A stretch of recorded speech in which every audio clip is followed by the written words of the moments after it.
Shalom, que l'Éternel Dieu vous bénisse, que l'Éternel Dieu vous garde. Bienvenue donc à cet enseignement sur le mot Mishpat. Nous sommes à la 25e vidéo sur ce thème très important. Remettons ces quelques instants à l'Éternel, notre Dieu, notre Père, si vous voulez bien. Père très saint, nous te rendons grâce dans le précieux nom de Yeshua, ton Fils bien-aimé. Merci pour ta parole, oui, que tu nous donnes. Elle nous transforme, nous façonne, elle ne remonte pas au ciel sans avoir pleinement accompli ta volonté à la gloire de ton saint nom. Nous nous couvrons du sang précieux de l'agneau, nous invoquons les mérites de l'agneau sur chacun de nous, Seigneur, et nous venons vers toi, afin que tu nous enseignes, que tu nous formes, que tu nous façonnes, afin que nous puissions être ton fils, ta fille, à la gloire de ton saint nom. Aide-nous, mon Dieu, mon Père, à te faire plaisir. Merci pour ce que tu vas nous donner. Oui, cette fois-ci, nous te rendons grâce dans le précieux nom de Yeshua, ton Fils bien-aimé. Amen. Nous étions arrivés, que l'Éternel Dieu vous bénisse, que l'Éternel Dieu vous garde, nous étions arrivés donc dans Job, Job chapitre 34. On va donc continuer afin de bien comprendre, en fait, ici, l'attitude, bien sûr, de Job. Job, en fin de compte, a justement un jugement juste quelque part, tout au moins à un très bon niveau, au niveau du jugement juste. Et là, cela nous permet, bien sûr, de comprendre en voyant les amis, les soi-disant amis, en fait, de Job. Comment parle-t-il? Eh bien, effectivement, on s'aperçoit ainsi que, effectivement, leur jugement n'est pas juste du tout et ils commettent des iniquités et ils peuvent inciter au péché ou à la transgression par leur attitude de cœur, qui est condamnable. Voilà donc des exemples d'iniquité très importantes à discerner chez les uns et chez les autres. Voyons donc en fait ici notre texte, ok, on y va. Donc on est effectivement donc dans Job 34, verset 4. Donc c'est les Élihu qui parlent. Élihu c'est le quatrième. Le quatrième, donc il y a trois amis de Job qui viennent là, qui critiquent, qui sont des anciens, qui sont des amis de Job. Puis un quatrième plus jeune, en fait ici, qui agit et qui voit que, en fait ici, les anciens eh bien, ils ont une attitude vis-à-vis de Job qui est répréhensible, oui, bien sûr, mais Élihu ne le voit pas, ok, mais il reproche, en fait, à ses amis, justement, de ne pas être, soi-disant, suffisamment pertinent, suffisamment accusateur, etc. Donc, il va en rajouter. Il va rajouter une couche, comme on dit. Donc, on va voir ce qu'il va dire, et on va lire du verset 1 au verset 9. ok.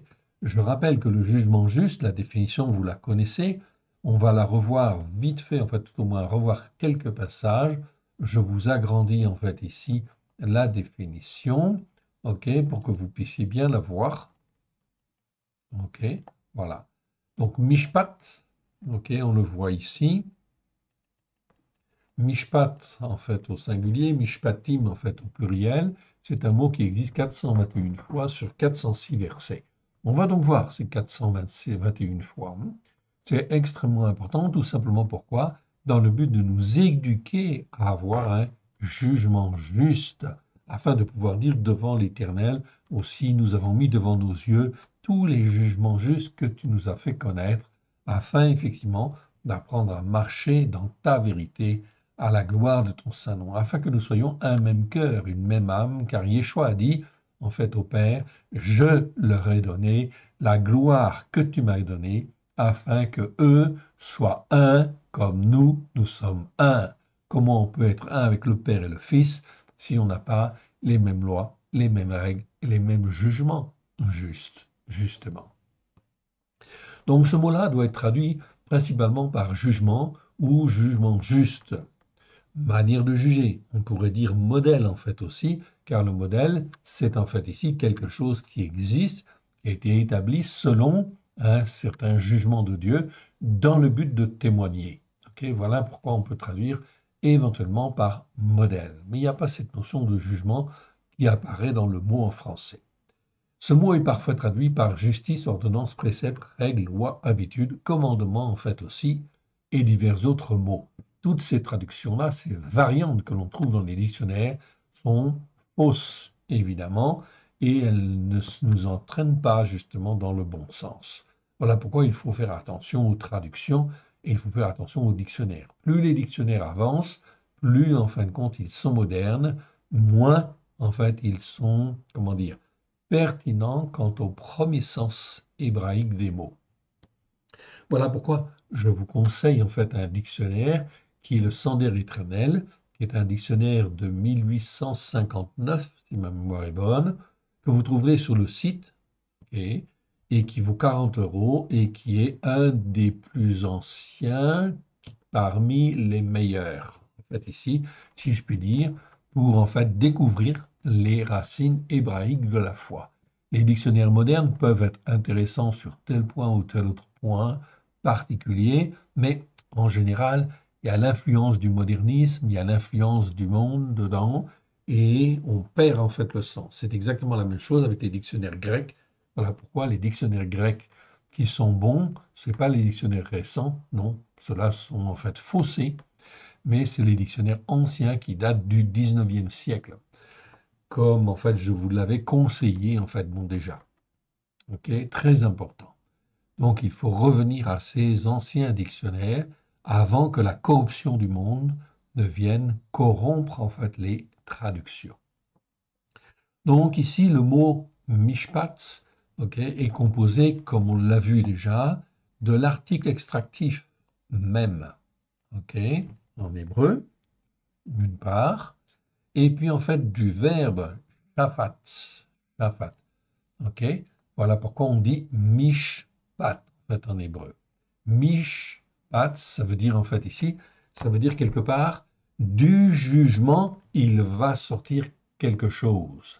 C'est-à-dire de toute notre expérience, de tous les enseignements que nous avons, eh bien, il sort quelque chose. Et ce qui sort de notre bouche, qui sort du fond de notre cœur, doit en fait correspondre à des jugements justes.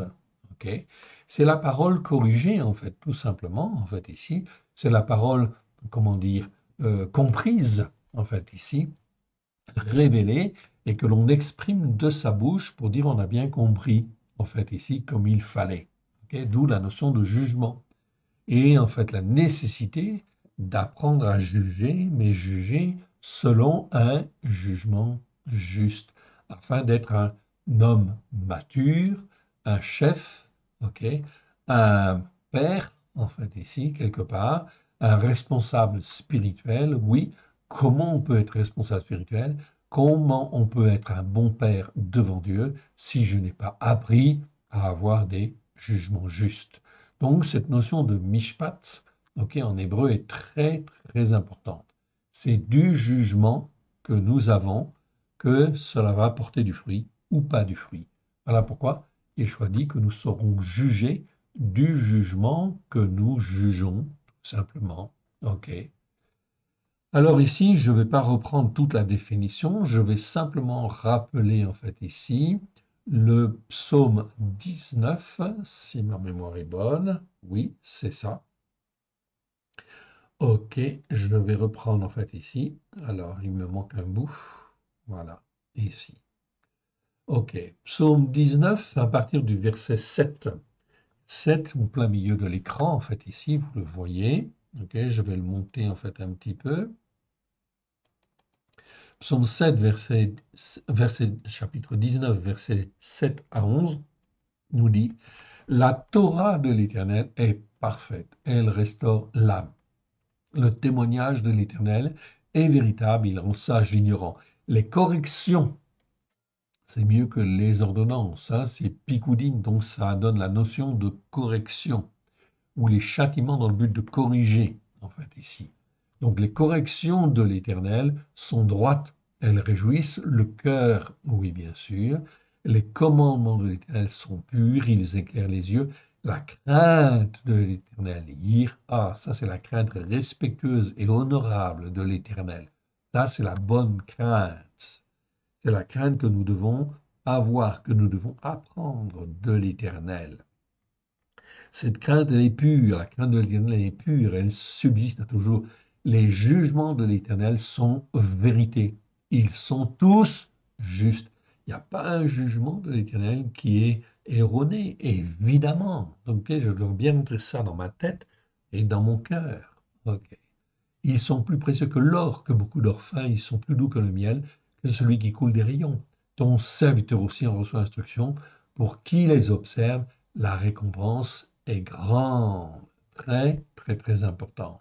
On va un petit peu plus loin dans le psaume 112, versets 5 et 7. Heureux l'homme, Ish, qui exerce la miséricorde et qui prête, qui règle ses paroles d'après un jugement juste, car dans ce cas-là, il ne chancelle jamais. La mémoire du juge dure toujours, il ne craint point les mauvaises nouvelles, son cœur est ferme, confiant en l'Éternel. Ok. Donc, très très important. Et enfin, Genèse chapitre 18, verset 19, que vous connaissez bien, on l'a souvent répété, mais c'est important de le répéter en fait encore. Ok. Donc, l'Éternel Dieu a choisi Abraham. Pourquoi? Eh bien, il le dit ici. Car je l'ai choisi, afin qu'il ordonne à ses fils et à sa maison après lui de garder la voie de l'Éternel en pratiquant la justice par la foi et le jugement juste, et qu'ainsi l'Éternel accomplisse en faveur d'Abraham les promesses qu'il lui a faites. Donc ici, encore une fois, nous voyons en fait là, au travers du choix d'Abraham, que l'Éternel nous enseigne. Nous sommes destinés à être des fils et des filles d'Abraham, c'est-à-dire des hommes et des femmes qui sont choisis par l'Éternel, qui sont rachetés par le sang de l'agneau, afin d'être formés, façonnés, et d'agir selon effectivement ce qui nous a été enseigné, selon nos modèles, en fait, ici, que la Bible nous donne, que la Torah, les prophètes et les psaumes nous donnent au travers de Yeshua, c'est-à-dire avec grâce et vérité. Donc, comme Abraham, eh bien, nous devons apprendre à avoir un jugement juste. Très bien. Je réduis en fait ici ma définition, ici, pour qu'elle soit à la bonne taille, que ça ne mette pas trop de désordre en fin de compte dans, en fait ici, comment dire, dans en fait ici ma base. Ok, je reviens, j'agrandis en fait au plus, et nous étions donc au chapitre 34. 34, donc je descends ici, 34 de Job. Et là, donc on va reprendre et voir ce que Élihu dit au chapitre 34, et on va lire du verset 1 au verset 9. Élihu, donc ici, reprit et dit, sages, écoutez mes discours, vous qui êtes intelligents, prêtez-moi l'oreille. Déjà, on peut sentir en fait ici quelque chose qui, qui montre en fait, qui fait sentir de l'orgueil du jeune, en fait ici, qui croit tout savoir. Car l'oreille discerne les paroles, comme le palais savoure les aliments. Choisissons ce qui est selon le jugement juste, voyons entre nous ce qui est bon, en fait ici. Bon, c'est déjà un langage un petit peu prétentieux. Yov dit, donc il accuse Yov tout de suite, il le prend à partie, il dit Job, en fait ici dit, je suis innocent. Donc ici, Job clame son innocence, oui, parce qu'il veille. Il est intègre, et juste et droit. En fait, ici dit la parole de Dieu. Et on le voit, c'est écrit dès le premier chapitre. Donc, Job est un modèle. Donc, il est frappé, oui, il ne comprend pas pourquoi, bien sûr, mais ce n'est pas à cause du péché, ce n'est pas à cause des transgressions, ce n'est pas à cause des iniquités. Il connaît toutes ces choses, il a examiné en fait ici son cœur, sa vie, etc. Il sait qu'il est intègre devant Dieu, qu'il est propre. Voilà pourquoi il cherche en fait à avoir un jugement juste, à ce qu'on le juge d'une manière juste. Job est irréprochable. Et pourtant, il est frappé, oui, parce qu'il va servir de témoin, de témoignage, oui, même vis-à-vis de ces hommes qui croient savoir, qui l'accusent en disant, tu es frappé, c'est parce que tu es injuste, parce que tu as commis des iniquités, parce que tu as commis des injustices, etc. Et Élihu ne va pas manquer justement de le rappeler. Il dit, je suis innocent et Dieu me refuse un jugement juste. J'agis selon un jugement juste et je passe pour un menteur.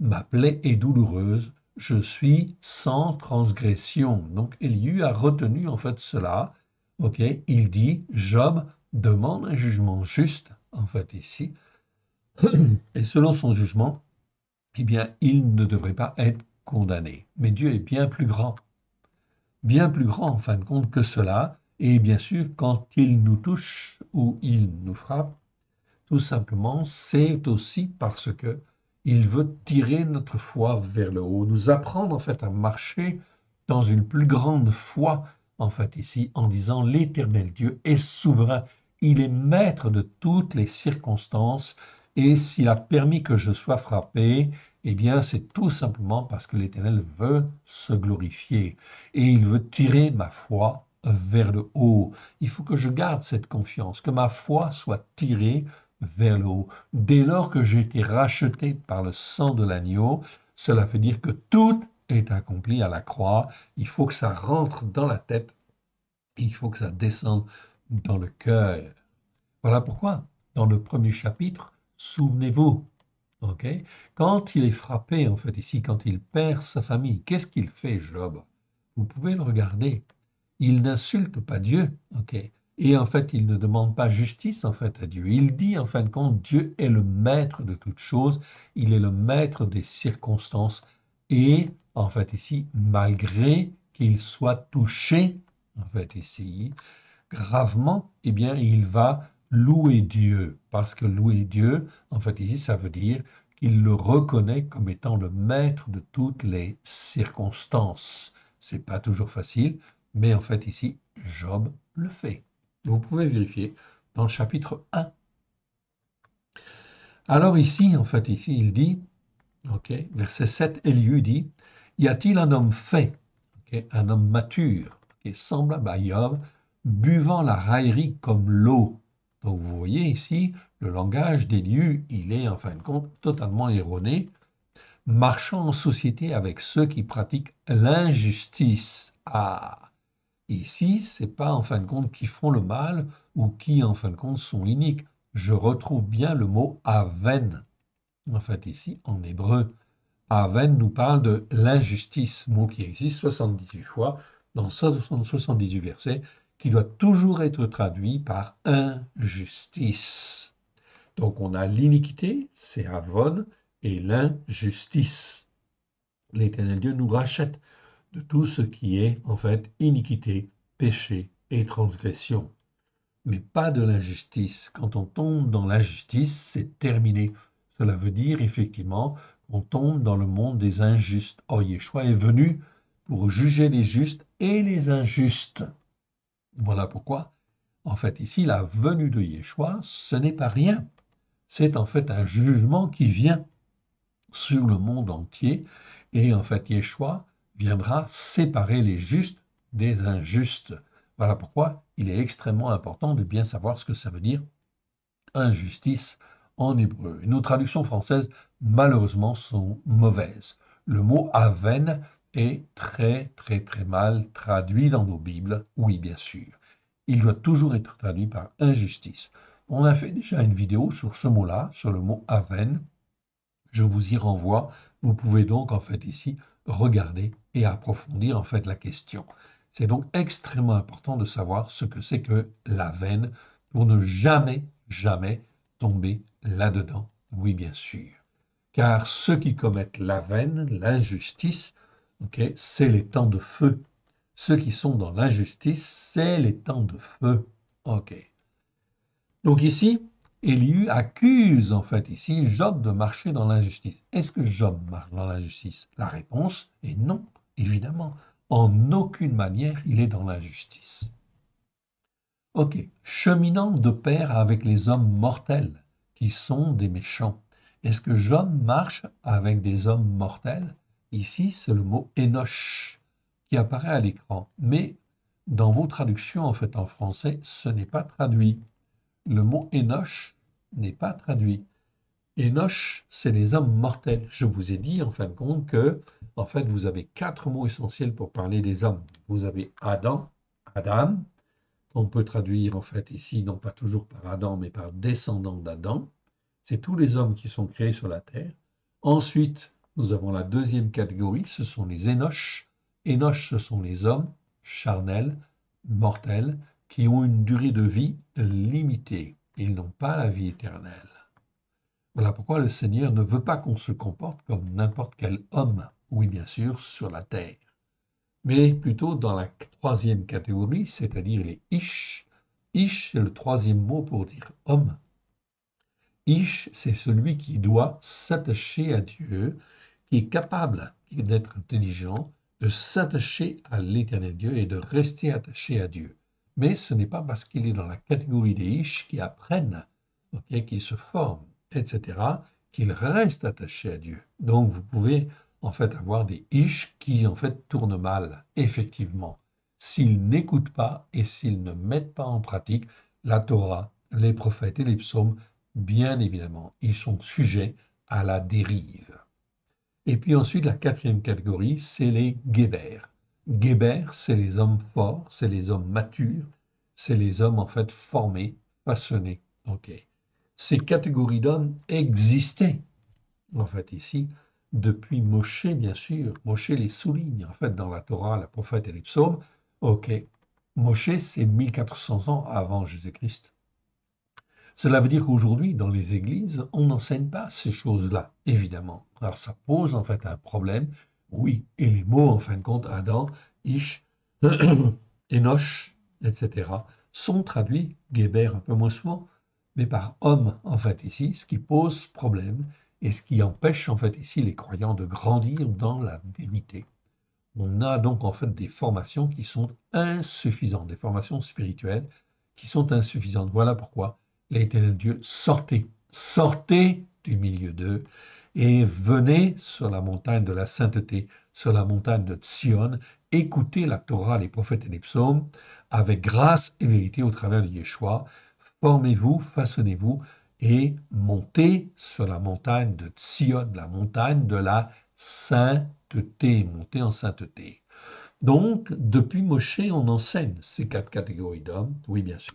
Mais on s'aperçoit dans le livre de Job, qui est antérieur en fait ici à Moshe, puisque Job c'est au temps des patriarches, ok, vraisemblablement avant Abraham, ok, et il a vécu dans cette période-là. Et à cette époque-là, on voyait très bien en fait ici que Job, au travers du livre de Job, on voit ces catégories d'hommes.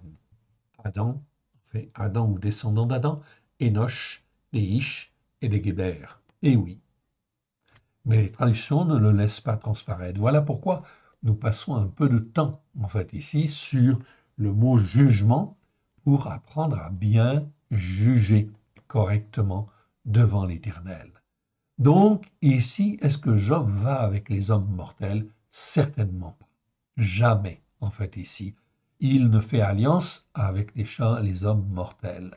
Ok, les hommes qui, en fait, ici, n'ont pas de foi. Non. Donc voilà pourquoi Élihu ici a un mauvais raisonnement, un raisonnement qui n'est pas selon un jugement juste. Oui, bien sûr. On continue. Ok, les hommes mortels qui sont des méchants, en fait, ici. Car il a dit, il est inutile à un homme fait de mettre son plaisir en Elohim. Homme fait ici, c'est le mot Geber, justement, en fin de compte, je vous le montre.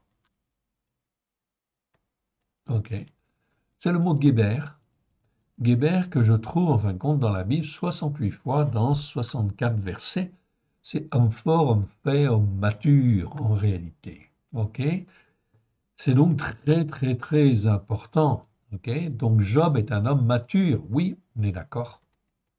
Ok, mais c'est un homme mature qui, en fin de compte, ici, ne marche absolument pas avec les hommes mortels.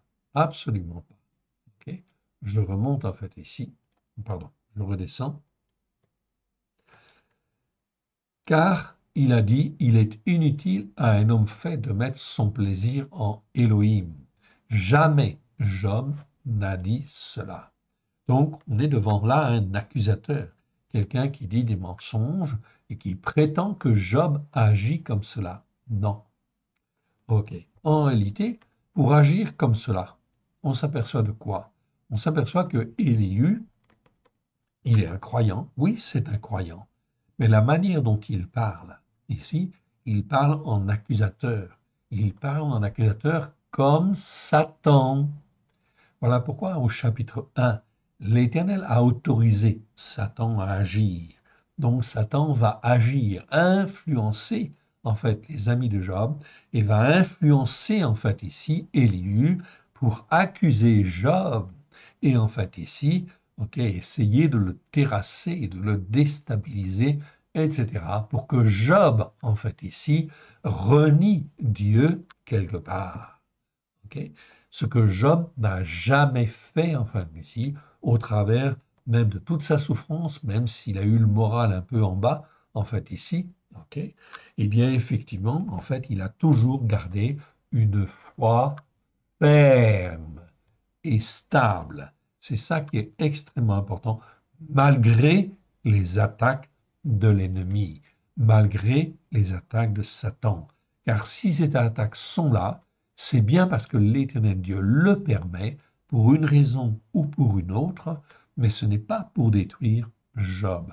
L'Éternel Dieu, en aucune manière, ne veut détruire Job. Au contraire, ok, soit il veut le corriger pour certaines choses, soit, en fin de compte, il veut tirer sa foi vers le haut. Mais la foi de Job est grande, est déjà très très grande.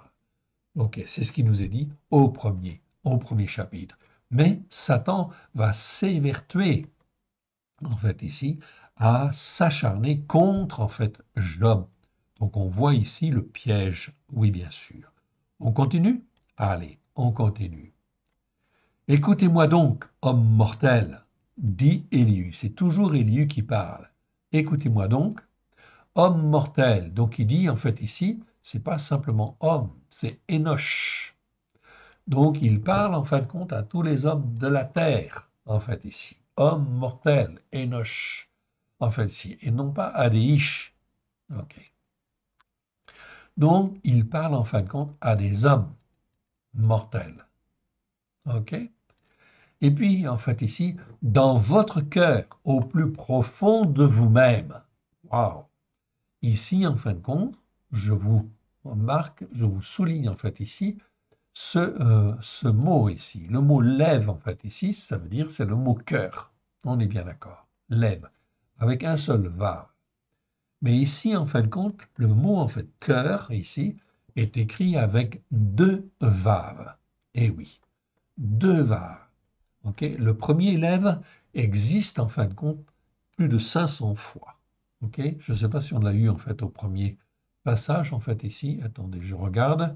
Juste un instant, je jette un petit coup d'œil. Non, pas ici. Ok, bon, c'est pas grave. On aura l'occasion de le voir. Mais ici, c'est une variante du mot lève. C'est le mot lévav. Lévav, c'est écrit avec deux vav. Lève, c'est le cœur de l'homme. Ok, ce qu'il y a au centre de lui-même est une chose. Mais l'Evav, c'est le centre du centre, si je puis dire. C'est le cœur au plus profond de lui-même. Alors ici, en fait ici, Élihu s'attache aux hommes mortels et en fait dit dans votre cœur, au plus profond de vous-même. Donc ça veut dire qu'au temps de Job, au temps des patriarches, on savait même très bien faire la différence entre un cœur uniquement un lève, okay, avec un seul vav, et puis un lève avec deux vaves, qui veut dire au plus profond, en fait, ici, du cœur, quelque part. Donc on savait cette différence. Aujourd'hui, est-ce que nous avons entendu dans une église ou une assemblée quelconque des enseignements qui parlent de ces différences? Personnellement, je ne l'ai jamais entendu et je ne pense pas que vous l'entendiez. Tout simplement parce que la différence entre le mot lève et le mot lévave dans nos traductions n'est jamais, jamais, jamais soulignée. On traduit le mot lève par cœur et on traduit le mot lévave par cœur en fait aussi, de la même manière. Alors comment voulez-vous que le croyant puisse être instruit comme il le veut?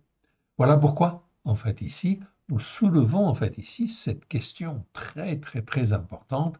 Faut-il rester dans l'ignorance, en fait, ici, ou dans l'aveuglement, ou faut-il être éclairé dans le but, bien sûr, de sonder nos propres cœurs, mais pas seulement de sonder notre propre cœur, de sonder notre cœur au plus profond de nous-mêmes. Qu'est-ce qu'il y a au fond du cœur? Très, très, très important, fondamental. On aura l'occasion de faire des vidéos là-dessus, sur ces mots-là. Okay, on ne l'a pas encore fait. On en a parlé déjà, en fait, dans les vidéos. On en parle, en fait, encore aujourd'hui. Okay, très important, mais c'est fondamental, vous vous en doutez. Donc ici, il lui dit, écoutez donc, moi donc, homme mortel, dans votre cœur au plus profond de vous-même, loin de Dieu, la méchanceté, loin du Shaddai, l'iniquité empreinte d'hypocrisie et de duplicité. Ici, en fin de compte, c'est le mot en fait Havel qui existe en fait en hébreu. On a fait une vidéo sur ce mot-là en fait aussi. Je vous renvoie en fin de compte, ok, à ce mot-là, bien évidemment. Ici, le mot Havel, c'est pas tout à fait le mot Avon, c'est la même racine. Avon, ça veut dire iniquité.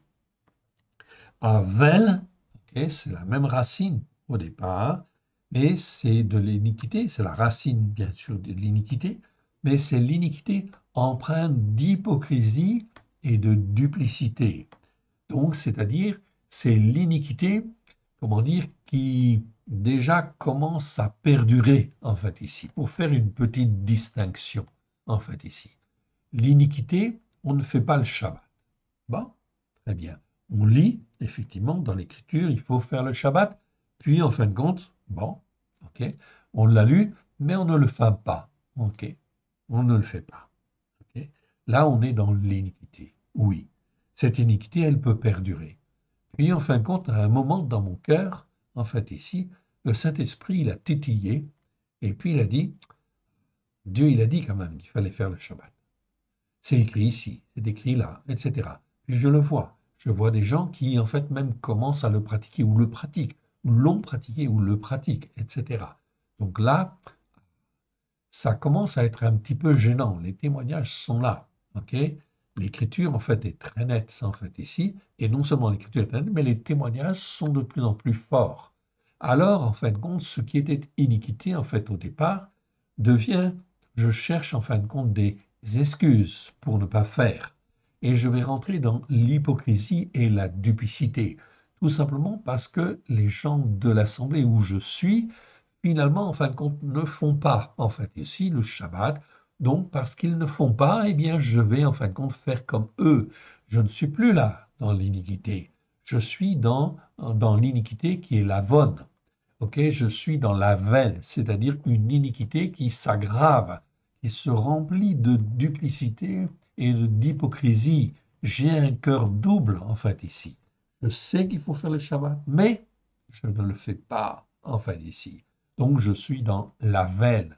Donc, c'est un degré de dégradation de l'iniquité, tout simplement. Oui, mais c'est un degré qui est très grave, parce que c'est une pente glissante de l'avone, on passe à la veine, puis en fait à l'iniquité qui, on va dire, à l'avla, qui est en fait l'iniquité empreinte d'hypocrisie et de duplicité, mais qui perdure dans le temps, etc. Et après, on tombe en fin de compte dans l'injustice. On a beaucoup étudié, on a fait des vidéos là-dessus, ok, je vous encourage à les revoir si vous le voulez, ok, mais c'est extrêmement clair. Voilà pourquoi, quand on voit des frères et des sœurs qui tombent en fin de compte dans la veine, l'iniquité empreinte d'hypocrisie et de duplicité, il faut leur témoigner et leur montrer en fin de compte ici, essayer de leur faire comprendre que c'est grave. Et plus ils vont aller dans ce sens-là, plus leur cœur à l'intérieur va s'endurcir, plus le profond, le fond de leur cœur va s'endurcir. C'est le lévav, c'est pas seulement le lèvre qui va s'endurcir, mais c'est le lévav, le fond du cœur qui va s'endurcir.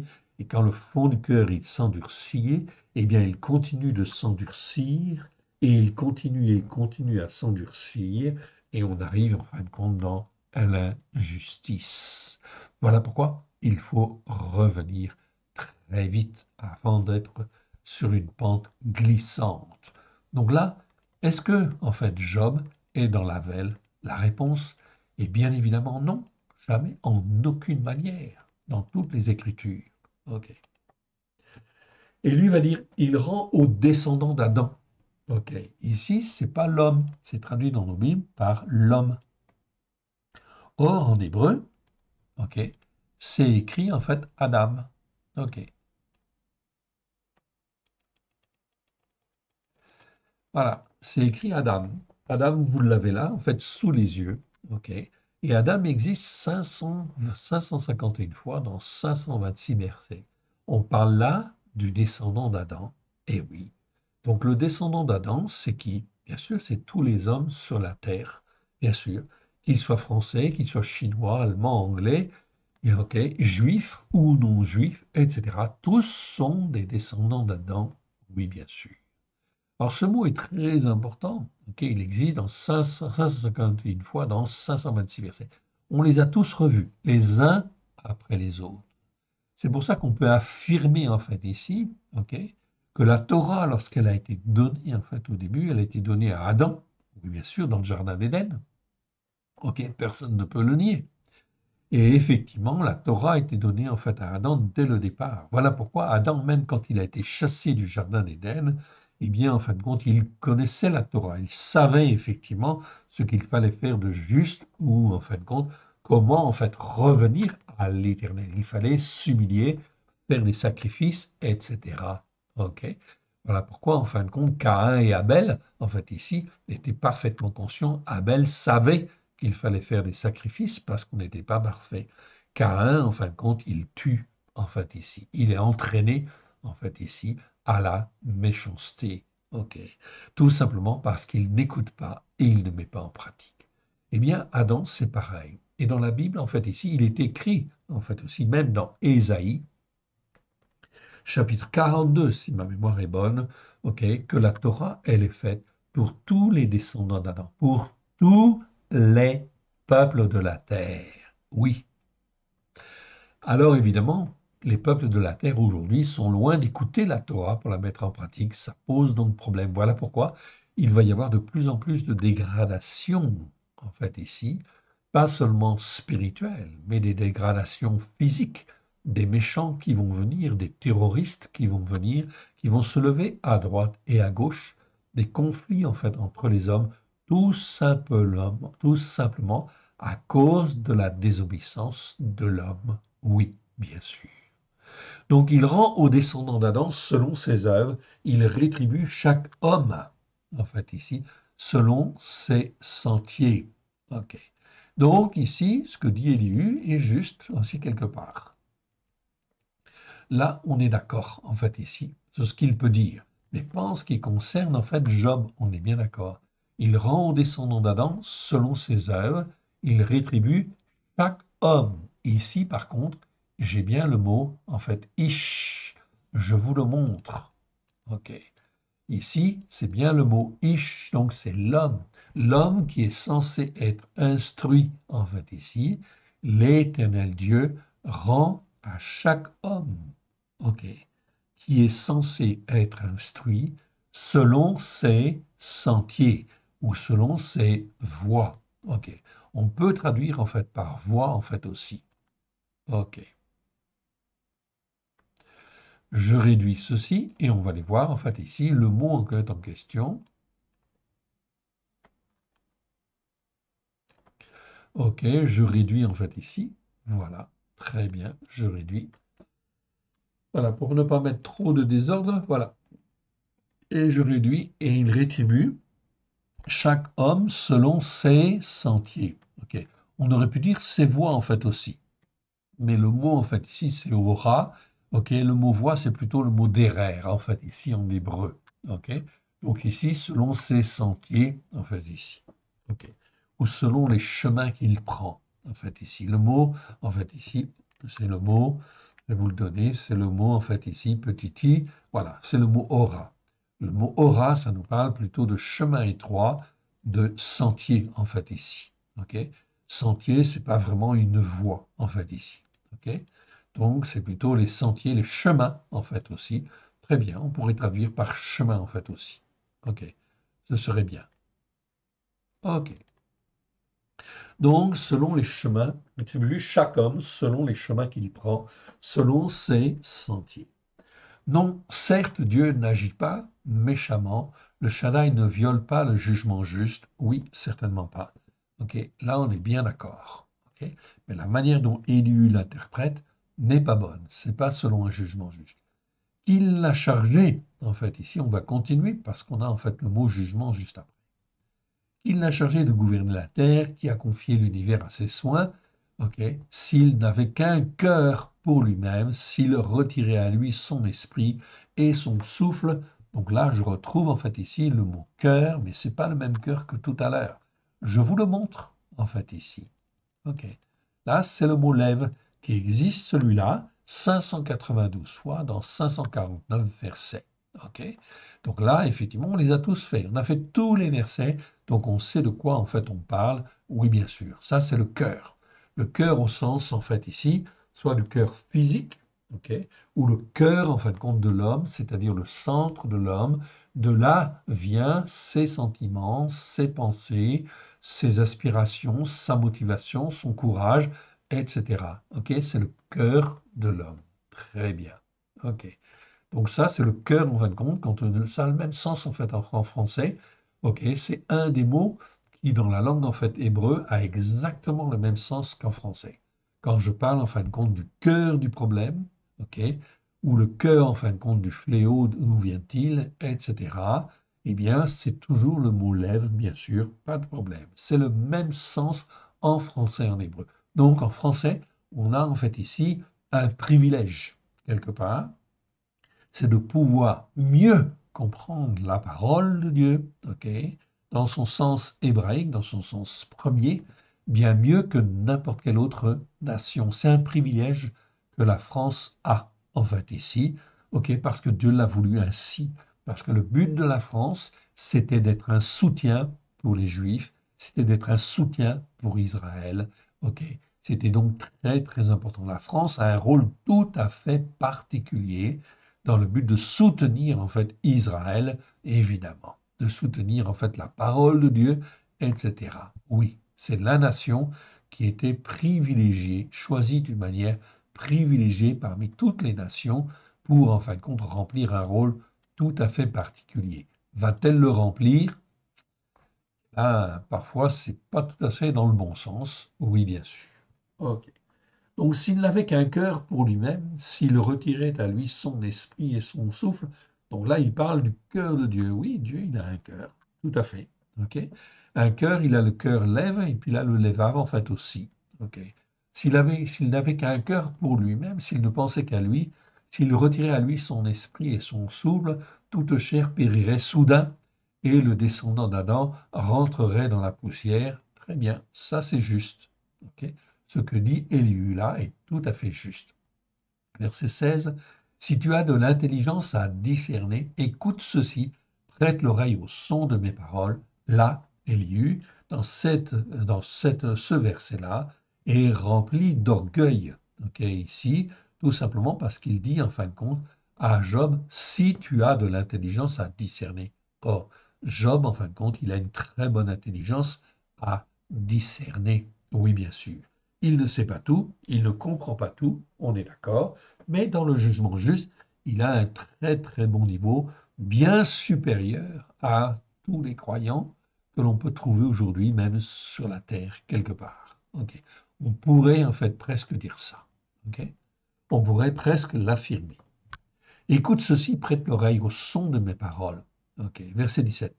Un ennemi du jugement juste régnerait-il? Okay. Donc, il accuse en fait ici, donc c'est bien Satan qui est derrière, hein, si en fait un jugement juste, un ennemi du jugement juste régnerait-il et condamnerais-tu le juste, le puissant, qui proclame l'influence de Bélial chez les rois et la méchanceté chez les princes? Bélial, c'est Satan, oui bien sûr. Donc ici, c'est mal traduit dans la Bible française en fait aussi. Ok, là on parle de l'influence de Bélial chez les rois et la méchanceté chez les princes. Donc effectivement, plus on est dans le jugement juste, plus en fait on est à même de discerner l'influence en fait ici de Satan en fait ici au travers de tel homme ou tel autre homme, de telle autorité ou telle autre autorité en fait ici très clairement oui bien sûr. OK? Je prends un exemple caricatural. ok? Le combat, en fin de compte, d'Israël aujourd'hui contre le Hamas, ok? Est-ce sous l'influence de Bélial ou l'influence, en fin de compte, de Dieu, d'Élohim?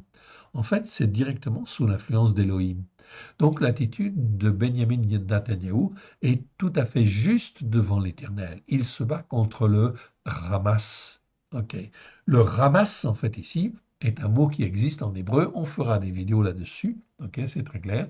Ça nous parle de violence. Et on doit s'élever contre la violence. Et en général même, en fait, ici, c'est l'Éternel Dieu qui endurcit à un moment donné ou à un autre le cœur de ceux qui sont sous la violence, afin qu'ils viennent en confrontation contre son peuple dans le but de rendre les jugements justes de Dieu. C'est exactement ce qui s'est passé avec le Hamas. Ils ont eu le cœur qui s'est endurci au point de oser en fait attaquer en fait Israël, massacrer, etc., faire des actes de barbarie, etc. Et là, Israël n'a pas eu d'autre choix que de se lever et de prendre position. Et il fallait qu'il prenne une position, et une position selon un jugement juste. Et le jugement juste, c'est en fait ici combattre la violence, combattre le Hamas, bien évidemment, jusqu'à en exterminer en fait l'expression, en fait ici toute l'organisation sur la terre. Oui, c'est une guerre sainte quelque part. C'est la main de Dieu qui est derrière, oui bien sûr. Et l'Éternel Dieu utilise qui? Son propre peuple, dans le but de montrer en fait aux nations, effectivement, l'exemple. Car si aujourd'hui le Hamas, la terreur, a en fait ici touché en fait Israël dans son cœur, eh bien, c'est aussi en fait ici l'exemple, en fait un exemple, un modèle. Et malheureusement, en fait ici, à cause de la désobéissance des nations, ok, la violence va se développer dans tous les pays, en fait ici, du monde entier. Voilà pourquoi chaque gouvernement devra faire face à des combats, en fait ici, qui vont être très difficiles. Donc, ça ne va pas simplement devenir dur, ça va devenir très difficile et très tendu dans les temps qui viennent. Voilà pourquoi, en fait, ici, il est extrêmement important de savoir avec qui l'on marche et, en fait, ici, d'apprendre à être dans un jugement juste et de s'attacher à l'Éternel Dieu de tout son cœur, de toute son âme, de tout son être. Quand on dit de tout son cœur, c'est lèvres ou c'est les vaves, en fait, en hébreu? Eh bien, la plupart du temps, ok, c'est toujours le mot levav. C'est de tout ton cœur au plus profond de toi-même, en fait, ici. C'est extrêmement important. Tous les versets, en fait, ici, nous parlent bien de cela. Quand on dit, en fait, ici, vous avez l'expression de tout ton cœur et de toute ton âme, eh bien, c'est de tout ton cœur au plus profond de toi-même et de ton âme, en fait, ici. C'est très important. On verra ces versets, mais ce n'est pas l'occasion en fait ici. Donc, qui proclame l'influence de Bélial chez les rois et la méchanceté chez les princes, qui n'a point égard à l'apparence des grands et ne distingue pas le riche du pauvre, parce que tous sont l'ouvrage de ses mains. En un instant, ils perdent la vie. Au milieu de la nuit, un peuple chancelle et périt. Le puissant disparaît sans la main d'aucun homme. Car Dieu voit la conduite de tous les hommes, la voie que les hommes prennent. Oui, et ici, en fait, il utilise bien le mot, en fait, ici, ish, en hébreu, c'est bien le mot ish. Donc, c'est les hommes qui façonnent. Élu, en fait, ici, connaît cette différence. Et il a raison, en fait, ici, quelque part. Oui, on est d'accord. Ok, donc ici, c'est bien le mot ish. Dieu connaît la conduite des hommes. Oui, bien sûr. Il a les regards sur les pas de chacun. Il n'y a ni ténèbres ni ombre de la mort où puissent se cacher ceux qui pratiquent l'injustice. Là encore, dans ce verset, Élihu est en train, en fait ici, d'attaquer, en fait ici, Job. C'est en fait Bélial, Satan, qui est derrière et qui le pousse. Élihu est un serviteur de Satan. Oui, bien sûr, là, en cette occasion, il n'y a ni ténèbres ni ombre de la mort où puissent se cacher ceux qui pratiquent l'injustice. Et il dit encore, ici, en fait, ici, le mot aven, ok, c'est donc l'injustice. Et lui sait très bien la différence entre avon, ok, l'iniquité, et l'injustice, aven. Ici, on a bien le mot aven, l'injustice. Donc, on voit ici que cet homme-là ne parle que sous l'influence en fait, de Satan, de Bélial. Okay. Verset 23. Dieu n'a pas besoin d'observer longtemps pour qu'un homme entre en jugement avec lui. Oui, bien sûr. Okay. Et là, effectivement, quand on entend Élihu, en fait, ici, lorsqu'on est un peu formé, en fait, ici, dans les jugements justes, eh bien, il n'y a pas de doute, Élihu est un croyant qui est sous l'influence, bien sûr, de Bélial, de Satan. Est-ce que les croyants peuvent être sous l'influence de Satan? Mon frère, ma sœur, ne soyons pas dupes, bien évidemment. Ok. C'est évident. Dès lors même, je veux même vous donner une petite différence, en fait très très simple, entre un croyant, ok, qui est dans une église, et en fait un croyant, un autre croyant, qui en fait est ou n'est pas, et qui fait le Shabbat, par exemple. Je reviens à l'histoire du Shabbat. Ok. Un croyant qui te dit, non, je n'ai pas à faire le Shabbat, parce qu'en fin de compte, ici, la Torah, c'est l'Ancien Testament. Là, c'est quoi? C'est l'influence de Bélial. C'est l'influence de Satan, en fait, ici.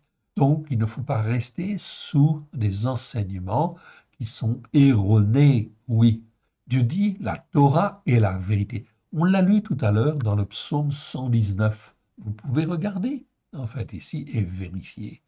Donc ici, en fait, ici, tous les jugements de l'Éternel sont justes. Donc quand l'Éternel dit qu'il faut faire le Shabbat, il y a bien des raisons. Ça crée une différence entre ceux qui font et ceux qui ne font pas.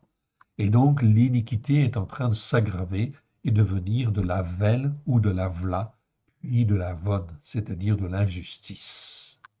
Ok. Dieu n'a pas besoin d'observer longtemps pour qu'un homme entre en jugement avec lui. Il brise les grands sans information et il en met d'autres à leur place, car il connaît leurs œuvres, il les renverse de nuit et ils sont écrasés. Il les frappe comme des impies à la face de tous les regards, en se détournant de lui, en abandonnant toutes ses voies. Ils ont fait monter à Dieu le cri du pauvre et l'ont rendu attentif au cri du malheureux. S'il donne le repos, qui répandra le trouble? S'il cache sa face, qui pourra le voir? Il traite à l'égal soit une nation, soit un descendant d'Adam, en fait ici. Donc ici, on a bien le mot Adam. Afin que le descendant d'Adam, ici, qui se comporte comme un impie, ne domine plus et qu'il ne soit plus un piège pour le peuple. Là encore, on a une accusation de la part de Élihu, ok, c'est-à-dire de Satan. Ce sont des accusations type en fait de Satan en fait ici, tout simplement. Ok, donc là on parle de descendant d'Adam. Élihu est en train de parler en fin de compte de Job. C'est un descendant d'Adam qui se comporterait comme un impie. S'il est touché, s'il est frappé comme cela dans la maladie, c'est parce qu'il est coupable.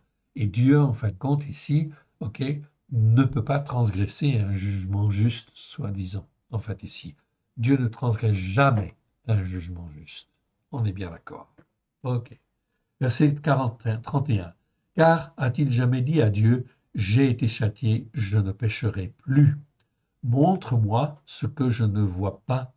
Si j'ai commis des iniquités empreintes d'hypocrisie et de duplicité, je n'en commettrai plus. Ok. Donc ici, en fait, il accuse en fait encore Job, en fait ici, de commettre des iniquités. Alors, des iniquités empreintes d'hypocrisie et de duplicité. Ici, c'est pas simplement, là, c'est traduit par injustice. Donc, vous voyez, le mot avel, ici, est traduit par injustice, en fait, ici, dans nos Bibles en français. Parfois par iniquité, parfois par injustice. Non, c'est de l'iniquité empreinte d'hypocrisie et de duplicité. Je vous renvoie à la vidéo que nous avons fait. Oui, évidemment. OK.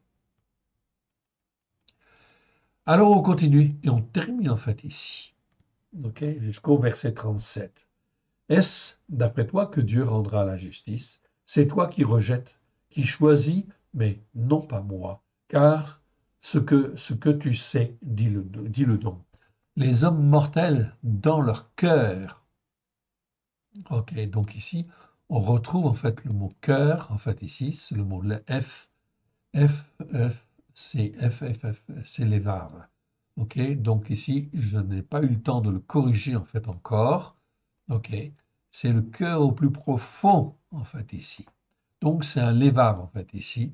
Ok, donc les hommes mortels dans leur cœur, on devrait en fait ici rajouter, je corrige en fait devant vous, au plus profond en fait de même, de même.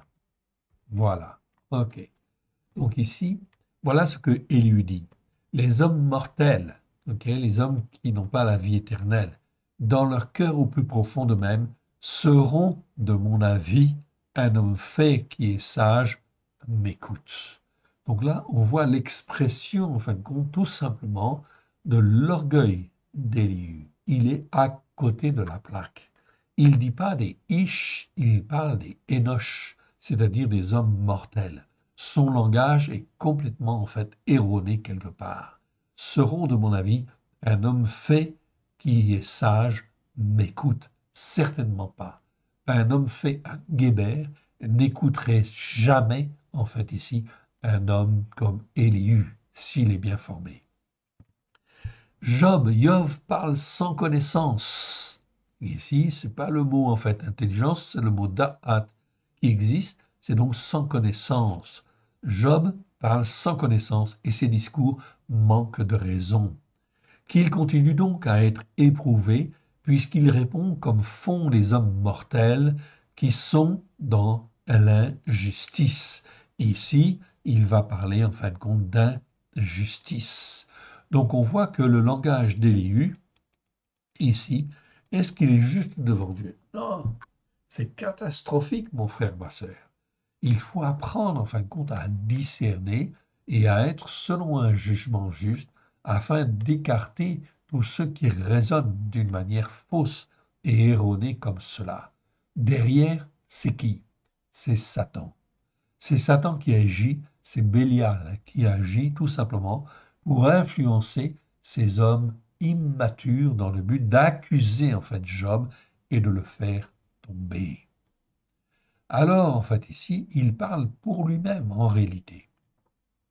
Si vous faites un petit peu attention, en fait ici, ok, ce qui se passe en fait ici, c'est que Élihu parle, il accuse Job, mais tout ce dont il l'accuse, ça le concerne lui-même. C'est exactement ce que Dieu, en fin de compte, dirait à Élihu, en fait, selon un jugement juste. C'est donc très important d'apprendre cela, d'apprendre à discerner. Il parle de son propre cas, en fait, ici, quelque part. Très important, on voit très souvent, en fin de compte, ça, lorsqu'on est, en fait, animé de l'Esprit de Dieu et que l'on fait attention, ok, à ce que l'on dit, à ce que l'on fait, et que l'on écoute bien la parole de Dieu, on s'aperçoit que les hommes s'auto-condamnent quelque part par leur propre parole. Ok, ce qu'ils expriment, en fait, ici, est un jugement pour eux. Ils seront jugés comme ils ont jugé. C'est la parole de Yeshua. Et oui, que Yeshua nous donne. Verset 37, on termine avec ce passage. Car il ajoute à ses péchés de nouvelles transgressions, il bat des mains au milieu de nous, il multiplie les paroles exprimées de sa bouche contre Dieu. Voilà donc ce que Élihu dit, bien évidemment, c'est complètement faux, évidemment. Job ne rajoute pas de transgression, absolument pas. Il est, lui, dans un jugement juste. OK? Très important. OK, on continue? Allez, on avance un peu. Donc, on a détaillé un peu plus ce passage parce que c'est très, très, très, très important, en fait, ici. Évidemment. OK. On continue. Allez, on va avancer. Et on va au chapitre 35, donc juste le chapitre suivant. En fait, ici. 35, c'est toujours Élihu qui parle. Ok, et on va lire du verset 1 au verset 6. Élihu reprit et dit, imagines-tu être dans un jugement juste? Penses-tu te justifier devant Dieu? Ok. Donc ici, on a bien le mot mishpat. Penses-tu te justifier devant Dieu? Quand tu dis, que me sert-il? À quoi me sert-il de ne pas commettre de péché? Job n'a jamais dit ça. C'est à toi que je vais répondre et à tes amis en même temps. Considère les cieux et regarde, vois les nuées comme ils sont au-dessus de toi. Si tu pèches, quel tort lui causes-tu? Et quand tes transgressions se multiplient, que lui fais-tu? Si tu es juste, que lui donnes-tu? Que reçoit-il de ta main? En fait, ici, ta méchanceté ne peut nuire qu'à un homme qui est semblable à toi. Ta justice par la foi n'est utile qu'au fils d'un descendant d'Adam. Donc, vous voyez ici, encore une fois, on parle du mot ish, ok, comme homme, et on parle du descendant d'Adam, oui, bien sûr. Et on parle de la tzedaka aussi, justice par la foi. Vous avez le mot en fait ici, tzedaka, qu'il faut traduire par justice par la foi. Donc Élu, en fin de compte, sait ces choses-là, évidemment. Ok. Au temps de Job, on sait très bien faire la différence entre justice et en fait le mot tzedek et le mot tzedaka. Tzedek, ça veut dire justice, et tzedaka, ça veut dire justice par la foi. Eh oui. Mais Élu, en fin de compte, ne semble pas bien connaître, en fait, ici, la justice par la foi. Ça, c'est clair. Ici, c'est selon son discours, c'est évident.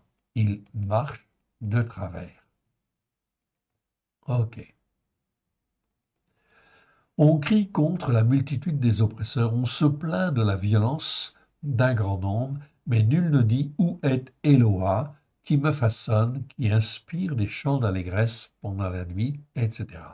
Ici, on a le terme Eloah. Eloah, c'est Dieu en fait au singulier. C'est le singulier de Elohim. Ça existe 57 fois dans 56 versets. C'est surtout utilisé dans les temps très très très anciens.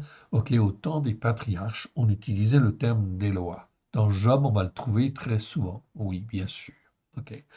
Et donc, cela montre bien que en fait, ici, le livre de Job, eh bien, en fin de compte, pendant, en fait, le livre, pendant, en fait, les temps, en fait, ici, des patriarches. Oui, bien sûr. Ok. On continue? Ok. Et on va aller, en fait, au mot jugement suivant. Ok. Donc ici, nous sommes dans le chapitre 35 et on arrive en fin de compte dans le chapitre 36. 36, verset 6. 36, verset 6. Nous y voilà. C'est toujours Élihu qui parle, il parle beaucoup. Ok. Il dépeint en fait ici le sort des justes et des coupables. Alors on va regarder versets 1 à 10. Ici, 1 à 10. Élihu continua et dit, attends un peu et je vais poursuivre, car j'ai des paroles encore pour la cause de Eloah, donc de Dieu en fait ici. Je prendrai mes raisons de haut, ok, et je prouverai la justice de mon Créateur. Sois-en sûr, mes discours ne sont pas des mensonges, mes sentiments devant toi sont intègres, en fait ici, intègres. Ok. Donc il dit que ses sentiments sont intègres, bah, pas tout à fait quand même, hein, ok. Dieu est puissant, c'est vrai, ok, mais il ne rejette personne. Il est puissant par la force de son cœur. Bon, c'est très bien. Ok, ici, c'est le mot lève que l'on a en fait ici, et dans nos Bibles en français, c'est traduit par intelligence. Mais ici, c'est le mot lève. Ok, il est puissant par la force de son cœur. Oui, c'est vrai. Ok, c'est vrai. C'est vrai, mais en fait ici, la manière dont en fait Éhu le comprend n'est pas juste. Ok, on est d'accord. Et ici, c'est pas le mot intelligence. Verset 6. Il ne laisse pas vivre le méchant. Ok, il rend un jugement juste aux malheureux. Oui, quand en fait ici, Élihu dit, il rend en fait un jugement juste aux malheureux, mais pas seulement en fait aux malheureux, à tout le monde. Est-ce qu'en fin de compte, Dieu est injuste vis-à-vis de Job? Non. Il agit selon un jugement juste, mais ce n'est pas pour le condamner. C'est dans le but, en fin de compte, de contredire Satan et effectivement de se servir de Job, en fait ici, comme témoin vis-à-vis de ceux qui raisonnent mal, qui ne marchent pas selon la justice par la foi, etc. Je dis bien qui ne marchent pas selon la justice par la foi. C'est très très important. Car Job, en fait ici, croit dans le Rédempteur. Donc il sait qu'il est racheté, en fait ici, par l'Éternel, et il n'a jamais douté, en fin de compte, de cela. Il ne comprend pas, en fait ici, mais il n'a jamais douté. Et c'est ça qui est très, très, très important. OK? Il lui dit ici, il ne laisse pas vivre le méchant. C'est pas tout à fait juste, en fait, ici, ce qu'il dit. Car dans Ézéchiel, chapitre 33, nous voyons en fin de compte que l'Éternel Dieu dit par la bouche du prophète que l'Éternel Dieu ne veut même pas la mort du méchant. Ce qu'il veut, c'est qu'il change de voie, qu'il se repente, qu'il se convertisse et qu'il change de voie. Ça veut dire que l'Éternel Dieu laisse certains méchants, en fait, ici, continuent de vivre, etc. Heureusement, en fait, ici, quelque part, afin de pouvoir les racheter, en fait, ici, si bien sûr, en fait, ici, ils sont rachetables. Ça, qui est-ce qui juge? C'est Dieu, qui juge les cœurs, mais qui ne juge pas seulement le cœur, en fin de compte, des hommes, qui juge au plus profond, en fin de compte, des cœurs, pour savoir s'il y a quelque chose qui peut permettre de les sauver quelque part, en fait, ici. Donc, Dieu va faire à ce moment-là les circonstances pour sauver le juste, oui, bien sûr, mais pour sauver, en fin de compte, ceux, pardon, les justes qui s'égarent, mais aussi pour sauver les méchants qui ont quelque part dans leur cœur quelque chose qui pourrait résonner en fait en faveur de la repentance. Verset 7. Il ne détourne pas les yeux de dessous les justes, il les place sur le trône avec les rois. Il les fait asseoir pour toujours afin qu'ils soient élevés. Vient-il à tomber dans les chaînes? Sont-ils pris dans les liens de l'adversité? Il leur dénonce leurs œuvres, leurs transgressions, leur orgueil. Il les avertit pour leur instruction. Il les exhorte à se détourner de l'injustice. Ici, c'est en fait ici la veine. Donc ici, c'est le mot injustice. Donc on voit que Élihu, en fait ici, quand même, dans son cœur, il y aurait en fait ici la possibilité qu'il revienne. Il se rend compte en fait ici que l'Éternel Dieu fait les circonstances dans le but, en fait aussi, de changer les choses. Donc il n'est pas totalement corrompu en fait ici, comme les trois anciens en fait ici. Mais Satan l'utilise. Il les avertit, en fait ici, pour leur instruction, il les exhorte à se détourner de l'injustice. Etc. Vous pouvez lire en fait la suite si vous le voulez. Je vais quand même continuer parce qu'on va retrouver le mot jugement dans le verset en fait ici 17. Donc on va continuer à partir du verset 7. On va continuer en fait ici. On va continuer. Verset 11, pardon, on est arrivé là. S'ils écoutent et se soumettent, s'ils achèvent leurs jours dans le bonheur, leurs années dans la joie, s'ils n'écoutent pas, ils périssent par l'épée. C'est juste, s'ils n'écoutent pas, ils périssent par l'épée. Ils expirent dans leur connaissance. C'est pas dans leur aveuglement, ou c'est dans leur connaissance qui les a aveuglés, en fait, ici, quelque part. On est d'accord. Ceux qui refusent de croire dans leur cœur se livrent à la colère. Ils ne crient pas à Dieu quand Dieu les enchaîne. Voilà. Donc là, ce qu'il dit, c'est tout à fait juste quelque part. Ceux qui refusent de croire, en fait, ici, c'est mieux que les impies, dans leur cœur, oui, Donc le premier niveau, c'est le cœur. Se livre à la colère, ils ne crient pas à Dieu quand Dieu les enchaîne. Ils perdent la vie dans leur jeunesse, ils meurent comme les débauchés, mais Dieu sauve le malheureux dans sa misère, et c'est par la souffrance qu'il l'avertit. Ok.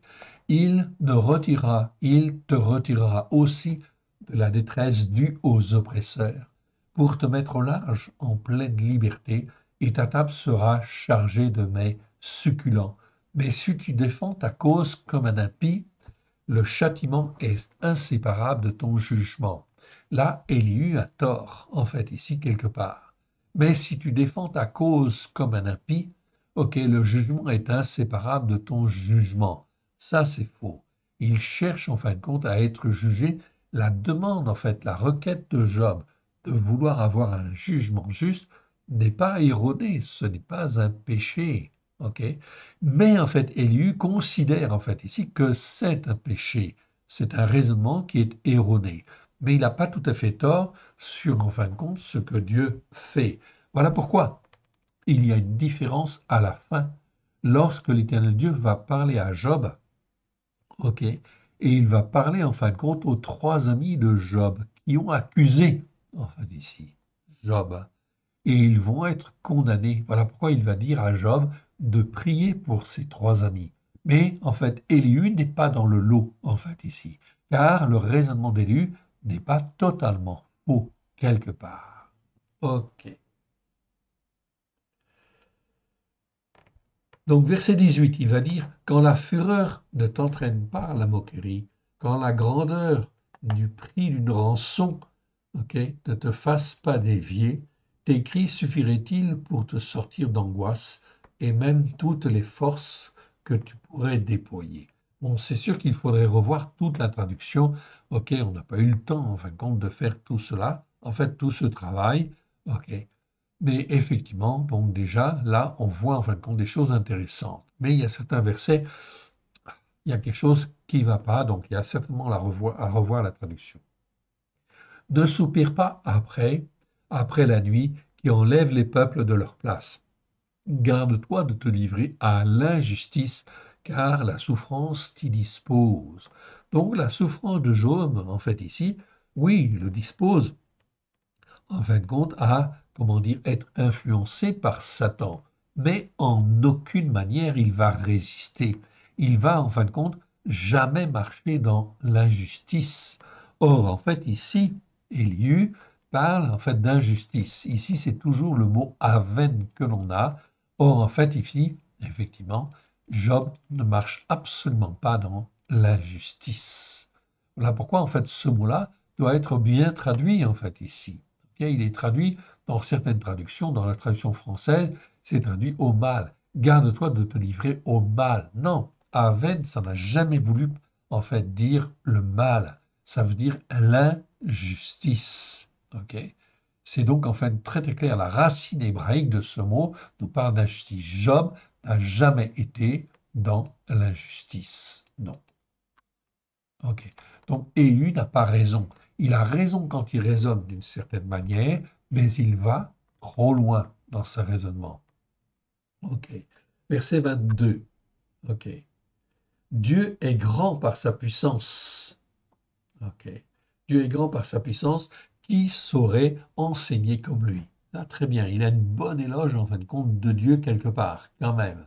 Mais il ne voit pas en Dieu le Rédempteur. Et c'est ça qui est en fait un peu gênant en fin de compte chez Élihu. Il ne voit pas en fait le Rédempteur. Qui lui prescrit ses voies? Qui oserait dire tu agis selon l'iniquité remplie d'hypocrisie, de duplicité et qui perdure? Ah, et bien voilà, on retrouve en fait ici le mot Avla. Avla, en fin de compte, on l'a vu dans d'autres vidéos. Ok, donc je vous ai parlé de Avon, ça c'est l'iniquité.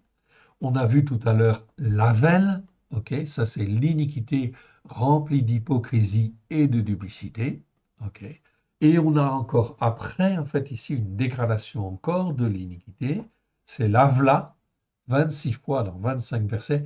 On a fait une vidéo sur ce mot-là, et ça c'est en fait l'iniquité remplie d'hypocrisie et de duplicité qui perdure dans le temps. Ok. Donc, on parlait en fin de compte du Shabbat et des croyants, des chrétiens en fin de compte, qui disent en fin de compte qu'il ne faut pas écouter en fait la Torah.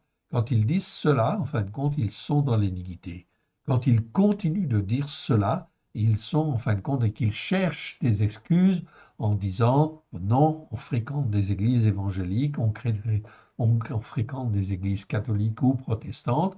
Ok, on est dans la duplicité quelque part. Ok, et la duplicité va gagner. Mais quand cette iniquité, elle perdure dans le temps, eh bien, ce n'est plus de la vonne, ce n'est plus de la velle, ça devient de la vla, en fait, ici. Et c'est un stade aggravé, en fait, compte ici, de l'iniquité. Après, en fin de compte, on tombe dans l'injustice. Ok, dans, en fait, ici, la veine. Donc c'est donc très très important de bien comprendre ça. Ça permet en fait ici d'avoir un jugement juste, de voir où en sont en fin de compte les personnes, les croyants, nos frères et sœurs qui se sont laissés égarer à droite et à gauche. Sont-ils encore dans la vonne? Ils sont récupérables. Dans la velle, c'est encore beaucoup plus difficile. Dans l'avla, c'est très difficile. Et quand ils sont dans l'injustice, alors là, ça veut dire que leur cœur, il a été endurci et il y a très peu de chances, effectivement, qu'ils reviennent. On ne revient pas de l'injustice. Quand on a passé la frontière, en fait, ici, de l'iniquité, et qu'on devient, en fin de compte, qu'on est dans la justice, là, on passe dans le monde des injustes. Et là, en fait, vous connaissez le jugement. Oui, bien sûr. C'est la perdition, bien évidemment. OK, je réduis, en fait, ici mon mot pour qu'il soit à une bonne taille. OK. Et on continue en fait ici, ce passage, pour en fin de compte ici, on continue ce passage. Ok, souviens-toi d'exalter ses œuvres, que célèbrent tous les hommes mortels. Oui, il y eut a raison de dire ça. Tout descendant d'Adam les contemple, tout homme mortel les voit de loin. Là, c'est bien le mot Adam. Donc on parle là, en fait, des descendants d'Adam, ok, ok, c'est Adam en fait en hébreu, et des hommes mortels, c'est Enoch. Je vous rappelle en fait ici, je vous les montre, je vous les agrandis en fait ici, le mot Adam, ok, 551 fois dans 526 versets, ok, ça veut dire descendant d'Adam, et ici en fait Enoch, en fait ici, c'est l'homme mortel ou l'homme charnel, l'homme qui n'a pas de vie éternelle. Ok, celui-là 551 fois dans 526 versets, ici 563 fois dans 529 versets. On a fait tous les versets les uns après les autres. Vous voyez ici que Élihu, il sait faire la différence entre un descendant d'Adam, un homme mortel, un Ish et un Guébert. Et oui, au temps des patriarches, mon frère et ma sœur, les enseignements que nous avons aujourd'hui, en 2024, sont à côté de la plaque. On est dans l'aveuglement. Voilà pourquoi il faut revenir aux choses saines et purifier nos raisonnements afin d'avoir un jugement qui soit plus juste devant l'Éternel. Dans les temps qui viennent, c'est préférable afin de discerner, en fin de compte, ici, avec qui je fais alliance, avec qui je peux faire alliance et ne pas faire alliance, avec qui je peux, en fin de compte, ok, faire Shabbat, ne pas faire Shabbat, etc. Et d'apprendre, en fin de compte, en fait, les bonnes choses. Verset 26, on continue. Ok, verset 26, Dieu est grand, mais sa grandeur nous échappe. Oui, c'est juste. Le nombre de ses années est impénétrable. Il attire à lui les gouttes d'eau, il les réduit en vapeur et forme la pluie. Donc il va parler de la nature, en fait, ici, en disant, en fin de compte, que Dieu, c'est lui qui forme toutes ces choses. Et il a raison. Les nuages la laissent couler, ils la répandent sur la foule des descendants d'Adam, sur la foule des hommes, quel que soit, en fin de compte, ici, le descendant d'Adam, qu'il soit chinois, américain ou autre, ou africain, etc. Ok, c'est Dieu qui est maître des circonstances et qui comprendra le déchirement de la nuée, le fracas de sa tente. Voici, il étend autour de lui sa lumière, ok, et il se cache jusque dans les profondeurs de la mer. Par ses moyens, il juge les peuples, il donne la nourriture avec abondance, il prend la lumière dans sa main il la dirige sur ses adversaires, il annonce par un grondement, les troupeaux pressentent son approche. Oui, Élihu a raison de dire cela.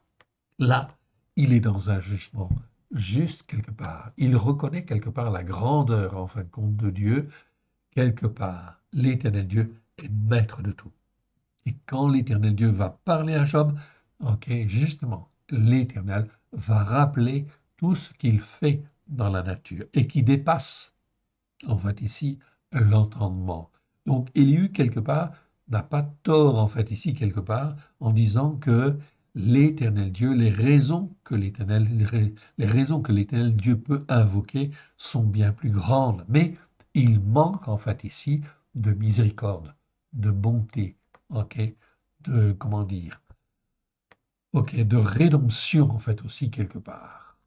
Ok, voilà pourquoi Élihu ne sera pas condamné en fait à la fin. Vous verrez bien au dernier chapitre 42, ok, Élihu n'est pas condamné par l'Éternel quelque part. Ok, il est jeune, on va dire, dans son raisonnement. Ok, on continue et on arrive là dans le chapitre 37. 37, c'est toujours en fin de compte, ok, Élihu qui va parler. Ok, il va parler en fait à Job, toujours, en fait, ici. Job, sois attentif à ces choses. Donc c'est toujours Élie qui parle. Considère encore les merveilles de Dieu. Sais-tu comment Éloa les dirige et fait briller son nuage étincelant? Ok, comprends-tu le balancement des nuées, les merveilles de celui dont la connaissance est intègre? Sais-tu pourquoi tes vêtements sont chauds quand la terre en fait se repose sur le vent du midi? Peux-tu, comme lui, étendre les cieux aussi solides qu'un miroir de fonte? Fais-nous connaître ce que nous devons lui dire. Nous sommes trop ignorants par nos ténèbres pour nous adresser à lui. Ok? Élihu, là, a raison dans tout ce qu'il dit. Lui annoncera-t-on que je lui annoncera-t-on que je parlerai. Mais quel est l'homme qui désire sa perte?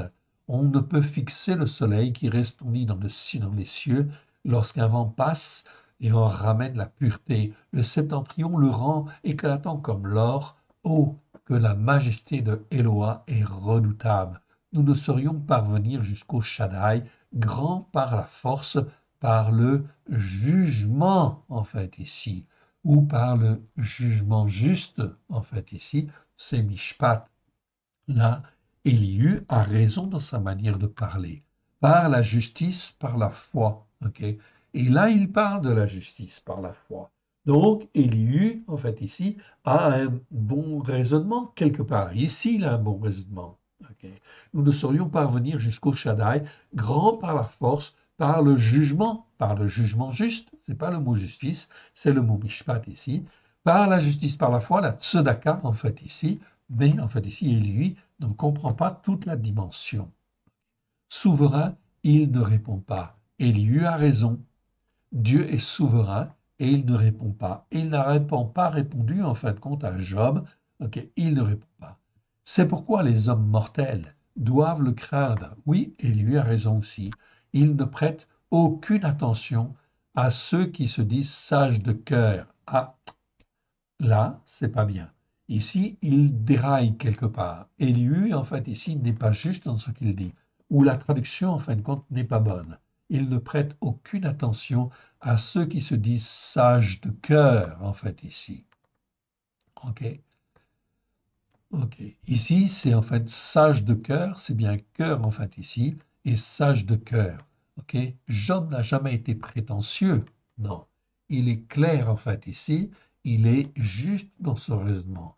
Et Élu l'interprète mal. Il prend, en fin de compte, Job pour un orgueilleux, en fait, ici, qui se dit sage de cœur. OK? Mais, en fait, Job ne se dit pas sage de cœur. OK? Mais il a une bonne, OK? Il a un bon niveau de raisonnement, en fait, ici, devant Dieu. Voilà pourquoi il faut apprendre, en fin de compte, à discerner. OK. On continue? Allez, on est dans le chapitre 37 et on va arriver dans le chapitre 40, en fait, ici. 40 et je vais m'arrêter là. Je vais m'arrêter, en fait, là, donc dans Job 40, verset 3. Voilà. Job 40, verset 3. Job 40, verset 3, car nous avons en fin de compte encore des choses très intéressantes en fait à dire, en fait ici. Job 40, verset en fait ici 3. Et nous reprendrons en fin de compte ici 43 ou 48, ça dépend effectivement des traductions. Dans notre traduction, c'est 40, verset 8. Et ici, en fin de compte, 40, verset 8, je vais le noter. Et 3, en fait, entre parenthèses, c'est en fait la numérotation des nations. On va s'arrêter là, en fait, ici, pour cette fois-ci. Et la prochaine fois, on conclura sur Job et je vous montrerai des choses très, très intéressantes sur le jugement juste. Bien sûr, en fait, encore. Voyons, on va remettre en fait cela au Seigneur, si vous le voulez bien. Ok. Alléluia. Père très saint, nous te rendons grâce dans le précieux nom de Yeshua. Merci Seigneur pour ta parole que tu nous enseignes. Ta parole est la vérité. Tes jugements sont tous justes. Et dans ta main bienfaisante, nous proclamons la victoire de l'agneau, la seigneurie de l'agneau dans nos cœurs et dans nos vies, car tu nous as rachetés, oui, par ton Fils bien-aimé. Et tu nous donnes, en fait, la justice par la foi. Tu nous rends justes, ô Père très saint, à la gloire de ton saint nom. Et tu nous formes au travers de Yeshua, ton Fils bien-aimé, afin que nous puissions avoir un jugement juste. Tu veux tirer notre foi vers le haut et tu veux nous apprendre à marcher, oui, d'une manière juste devant toi. Et dans ta main bienfaisante, nous avons besoin de toi. Père très saint, que ce qui n'est pas de toi dans cet enseignement, eh bien, s'en aille dans les lieux arides. Que ce qui est de toi soit loin de grâce et de vérité au travers de Yeshua, ton Fils bien-aimé. Oui, que cela puisse trouver dans chacun de nos cœurs un terrain favorable et puisse y trouver racine et puisse produire les fruits que toi tu veux à la gloire de ton saint nom. Aide-nous, mon Père, à te faire plaisir. Nous te rendons grâce dans le précieux nom de Yeshua, ton Fils bien-aimé. Merci, Père très saint. Merci pour ta parole vivante. Nous te rendons grâce dans le précieux nom de Yeshua. Que ton nom soit béni, honoré de toujours et partout.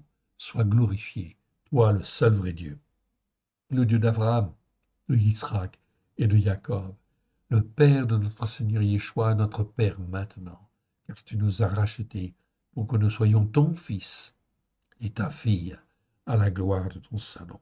Merci, Père. Merci, Yeshua. Merci, Esprit Saint. Amen. Que Dieu vous bénisse et que Dieu vous garde. Shalom à tous. Amen.